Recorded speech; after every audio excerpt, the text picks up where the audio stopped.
आता आपल्याच माध्यमातून हे रान उठवलं गेलेलं होतं, पण मला असं वाटतं की एवढं पारावरती रान उठवलं गेल्यानंतर हा व्यक्ती कोण आहे हे नक्कीच सगळ्यांनाच माहिती होतं.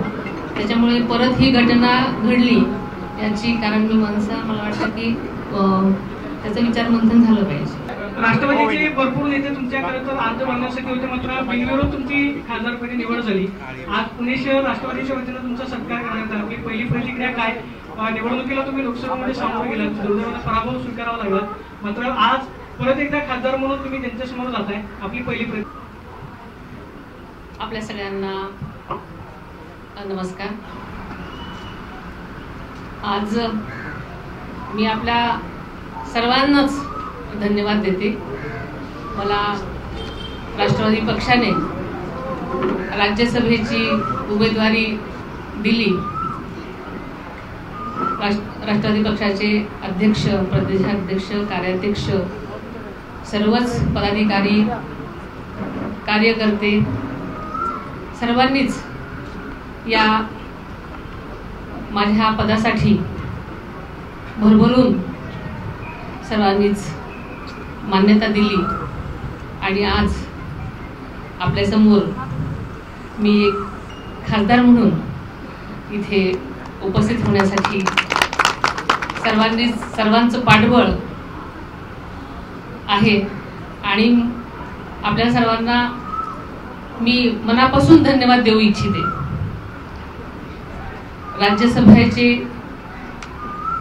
खासदार म्हणून मला निवडून देत असताना आज ज्या ज्या कार्यकर्त्यांनी, ज्या ज्या पदाधिकाऱ्यांनी, ज्या ज्या सर्व तळागाळातल्या जनतेने माझ्या या पाठिंब्यासाठी, या निवडीसाठी तळमळीने प्रयत्न केलेत, त्या सर्वांचाच मी सुरुवातीला आभार मानते.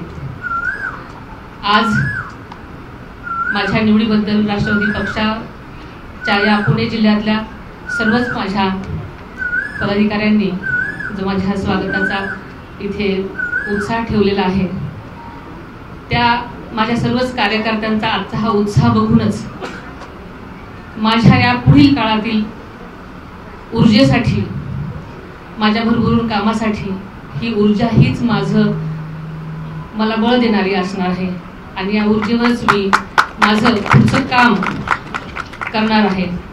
आपल्याला माहिती आहे की बारामती मतदारसंघामध्ये लोकसभेसाठी प्रचार करत असताना अनेक गोष्टींचा मला ज्या ज्या मतदारसंघामध्ये फिरत असताना अनेक गोष्टी जाणवल्या आणि आपल्याला माहिती आहे की बारामती मतदारसंघामध्ये माझे एकच ध्येय होतं की बारामती विधानसभा मतदारसंघासारखाच विकास इतर तालुक्यातल्या मतदारसंघामध्ये करण्यासाठी माझा नेहमीच प्रयत्न असणार आहे आणि इथून पुढच्या काळातही त्या पद्धतीने काम करण्यासाठी मला माझी जनता बळ देईल यावर माझा विश्वास आहे. केंद्रात मंत्री व्हायला आवडेल. ही चांगली काम करण्याची संधी असेल तर आपण त्या संधीचं सोनं करण्यासाठी माझे नक्कीच प्रयत्न असतील.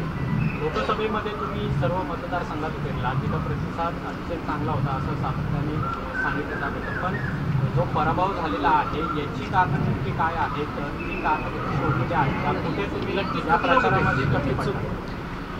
खरं तर लोकसभा निवडणुकीच्या दरम्यान आम्ही जिथे जिथे जात होतो तिथे प्रतिसाद अतिशय चांगला होता, पण जनतेचा कौल हा मान्यच करावा लागेल आणि आम्ही सगळेजणच आत्मपरीक्षण करत आहोत. नक्कीच काय घडलं असेल याची आम्ही सगळेजण कारणमीमांसा करत आहोत आणि नक्कीच त्याच्यावरती आम्ही सगळेजण मिळून तोडगा काढू. पक्षाने पुणे शहर पक्षाने ठराव देखील मांडला की तुम्हाला राज्यमंत्री देण्यात यावं. ज्या पद्धतीने राज्यसभेचा ठराव केला होता त्या पद्धतीने मंत्री पदाचा देखील ठराव केलेला आहे. या संदर्भात काय वाटतं?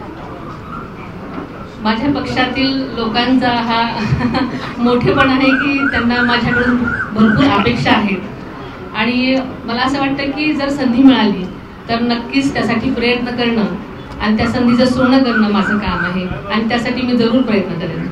आणि आता आपण म्हटलं की बारामतीचा विकास जसा मला सगळीकडे करायचा आहे, त्याच बारामतीकरांनी तुमच्या पाड्यात वजन टाकले. काँग्रेसच्या भारात मतदान झालं की मी इलेक्शन भावनेवर फिरलं. आपल्याला माहिती आहे की आत्ताच मी सांगितल्याप्रमाणे आम्ही याच्यावरती सगळेजण विचारमंथन करत आहोत, आत्मपरीक्षण करत आहोत आणि नक्कीच काय घडलंय याचा विचार करून येणाऱ्या निवडणुकीमध्ये आम्ही याच्यावर नक्कीच विचार करून पुढची वाटचाल करू. आणि मला वाटतं की येणाऱ्या निवडणुकीमध्ये असं काही दिसणार नाही. विधानसभेच्या निवडणुकीमध्ये काय तुमचे प्रयत्न असणार आहेत का? काय तुमच्याकडनं फेरबदल केले जाणार, काय आढावा घेतला जाणार? नक्कीच सगळेजण मिळून आता पक्ष, राष्ट्रवादी पक्ष, त्यांचे सर्वच वरिष्ठ नेते सगळेजणच हे सगळे ठरवतील आणि याच्यावरती पुढची वाटचाल करेल. नाही, खरं तर असं बोललं जातो बारामतीत की लोकसभेला सुप्रियाताई नाही आणि विधानसभेला दादा असं चित्र आहे. तरी पण आता काही जण नवीन दादा म्हणून इच्छुक राहिलेत, उमेदवारी लढायची म्हणतायत, तुमच्याच घरातले आहेत. मला असं वाटतं की प्रत्येकाला इच्छा असायला पाहिजे, इच्छा असाव्यात. शेवटी जनता ठरवेल काय करायचं ते.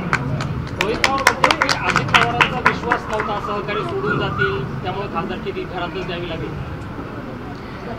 ते त्यांना वाटलेला प्रश्न आहे, त्याच्यामुळे आपण त्यांनाच विचारलेलं बरं नाही. निलेश लंके जे खासदार आहेत, आत्ताच खासदार म्हणून आलेले आहेत, आज ते काल एका मुद्द्याला जाऊन भेटलेले आहेत, त्याच्यावरून आता बराच वाद निर्माण झालेला आहे. ज्यावेळेस पार्थ पवार त्या भेटीला गेले होते तेव्हा याच गटाकडून मोठ्या प्रमाणात टीका करण्यात येत होती. मात्र आता त्यांचेच खासदार आहेत, ते सुद्धा तिथं भेटून आले. आता आपल्याच माध्यमातून हे रान उठवलं गेलं होतं, पण मला असं वाटतं की एवढं पार्थ पवारांवरती रान उठवलं गेल्यानंतर हा व्यक्ती कोण आहे हे नक्कीच सगळ्यांनाच माहिती होतं. त्याच्यामुळे परत ही घटना घडली याची कारण मी मला वाटतं की त्याचं विचारमंथन झालं पाहिजे. एबीपी माझा, उघडा डोळे बघा नीट.